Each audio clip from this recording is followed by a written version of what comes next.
School വിദ്യാർത്ഥിനികൾക്ക് ആർത്തവുമായി ബന്ധപ്പെട്ട് അവധി കൊടുക്കാം, 3 ദിവസത്തെ അവധി കൊടുക്കാം എന്നുള്ള ഒരു തീരുമാനത്തിൽ ഗവൺമെൻറ് എത്തി. എന്തായാലും അത്തരം ഒരു തീരുമാനമെടുത്ത ഘട്ടത്തിൽ പഴയ കാലം ഞാൻ പഠിച്ച സ്കൂളിൽ നടന്ന ഒരു കാര്യം ഓർക്കുകയാണ്. അന്ന് ഞാൻ 8ാം ക്ലാസ്സിൽ പഠിച്ചുകൊണ്ടിരിക്കുന്ന സമയത്ത് ക്ലാസ്സിൽ ഒരുപാട് ആൺകുട്ടികളുള്ള ബോയ്സാണ് ഏറ്റവും കൂടുതൽ, ഗേൾസ് കുറവാണ്. അപ്പം കുറച്ച് ഗേൾസിൻ്റെ പുറകിലായിട്ട് കുറച്ച് ബോയ്സും ഇരിക്കുന്നുണ്ട്. അങ്ങനെ ഇരിക്കുന്ന സമയത്ത് ഈ ഒരു പെൺകുട്ടി ക്ലാസ്സിൽ പെട്ടെന്ന് എഴുന്നേറ്റ് നിന്നു. അപ്പോൾ ആ ബെഞ്ചിലിരുന്ന മറ്റ് പെൺകുട്ടികൾ എഴുന്നേറ്റ് നോക്കുമ്പം ഈ ബെഞ്ചിൽ കുറച്ച് ബ്ലഡ് തളം കെട്ടി നിൽക്കുകയാണ്.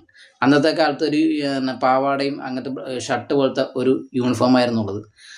അങ്ങനെ ഈ ആ പരിസരത്ത് കുറച്ചൊക്കെ രക്തം വീണ് കിടക്കുന്നു. അങ്ങനെ ഈ പെൺകുട്ടിയെ കൊണ്ട് ടീച്ചർ പെട്ടെന്ന് വാഷ്റൂമിലേക്കും അതുപോലെ തന്നെ പിന്നീട് സ്റ്റാഫ് റൂമിലേക്കൊക്കെ കൊണ്ടുപോയി. അങ്ങനെ ടീച്ചർ കൊണ്ടുപോയിട്ട് ടീച്ചർ തിരിച്ചു വന്നിട്ട് ടീച്ചർ വളരെ ക്ഷോഭത്തോടെ, വളരെ ദേഷ്യത്തോടെ വന്നിട്ട് പറഞ്ഞു, നാളെ മുതൽ നിങ്ങൾ വരുമ്പം തുണി കൊണ്ടുവരണം എന്ന് പറഞ്ഞു. നിങ്ങളുടെ അമ്മമാരൊന്നും പറഞ്ഞു തന്നിട്ടില്ലേ, നിങ്ങളുടെ അമ്മമാരെന്താ അത് പറഞ്ഞു തരാത്തത് എന്നൊക്കെ പറഞ്ഞ് ടീച്ചർ ഭയങ്കരമായിട്ട് ചൂടാവുകയാണ്. ഇന്നത്തെ പോലെ ഇന്നൊക്കെ കുറെ കൂടി ഫ്രണ്ട്ലിയാണ് ടീച്ചേഴ്സൊക്കെ, അന്ന് അത്രയും ഒരു ഫ്രണ്ട്ലി അല്ല. ടീച്ചർ ഭയങ്കര ദേഷ്യത്തോടെ വന്ന് ഇതായി. എന്നിട്ട് കുറച്ച് നേരം കഴിഞ്ഞിട്ട് ആ പെൺകുട്ടിയും വന്നു. പെൺകുട്ടി ഇവിടുന്ന് സ്റ്റാഫ് റൂമിലൊക്കെ പോയിട്ട് പെർഫ്യൂമൊക്കെ അടിച്ചിട്ടാണ് പെൺകുട്ടി കയറുന്നത്. അപ്പോൾ ഞങ്ങളുടെ ക്ലാസ്സിൽ ഒരു ലീഡറുണ്ടായി, സുജിത്ത് പറഞ്ഞിട്ട്. അവൻ ഭയങ്കര എല്ലാ കാര്യങ്ങളിലും ടീച്ചറുടെ കണ്ണിലൂണിയാണ് അവന് ടീച്ചർ ഈ പെൺകുട്ടി കിടന്നിട്ട് ഹായ് നല്ല മണം എന്നൊക്കെ പറഞ്ഞു. ഇവന് ഒന്നും അറിയില്ല.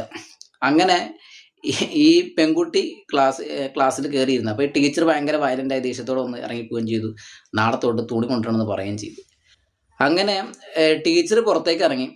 പിറ്റേ ദിവസം ഈ ടീച്ചർ ക്ലാസ്സിലേക്ക് വരുമ്പോൾ ഈ സുജിത്ത് എന്ന് പറഞ്ഞ ഞങ്ങളുടെ ക്ലാസ് ലീഡർ അവൻ എഴുന്നേറ്റിട്ട് അവൻ്റെ ബാഗാണെങ്കിൽ പതിവിലും കൂടുതൽ വീർത്തിരിക്കുകയാണ്. ആ ബാഗിൽ നിന്ന് അവൻ കുറേ ഒരു തുണി എടുത്തിട്ട് ടീച്ചറോട് ഇട്ടു. ടീച്ചറെ അപ്പം ടീച്ചർ ചെന്തേന്ന് വെച്ച്, ഞാൻ ദേ തുണി കൊണ്ടുവന്നിട്ടെന്ന് പറഞ്ഞു. എന്നിട്ട് എല്ലാവരും നോക്കി, ഞാൻ മാത്രമേ തുണി കൊണ്ടുവന്നുള്ളൂ ചെയ്ത്. അപ്പം ടീച്ചർ ഇത് കേട്ടിട്ട് ഒറ്റ ചിരി. കാരണം ഈ മണ്ണുണ്ണി തുണി കൊണ്ടുവന്നൊക്കെയാണ്, പെൺകുട്ടികളോടാണ് തുണി കൊണ്ടുവരാൻ പറഞ്ഞത്. അവർക്കാണല്ലോ ഈ മനസ്സത്ത് പോലുള്ള കാര്യങ്ങളുള്ളത്. ഇവൻ തുണി കൊണ്ടുവന്നേക്കാണ്.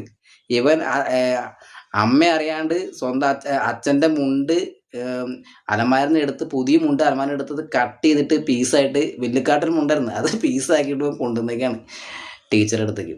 എന്താ അങ്ങനെ ഒരു വിദ്വാനായിരുന്നു ഞങ്ങളുടെ കൂടെ പഠിച്ചത്. എന്തായാലും അഡോൾസൻസ് ഏജിൽ ഇത്തരം ഒരു തീരുമാനം ഗവൺമെൻറ് കൊണ്ടുവന്നിട്ട് അഭിനന്ദനം.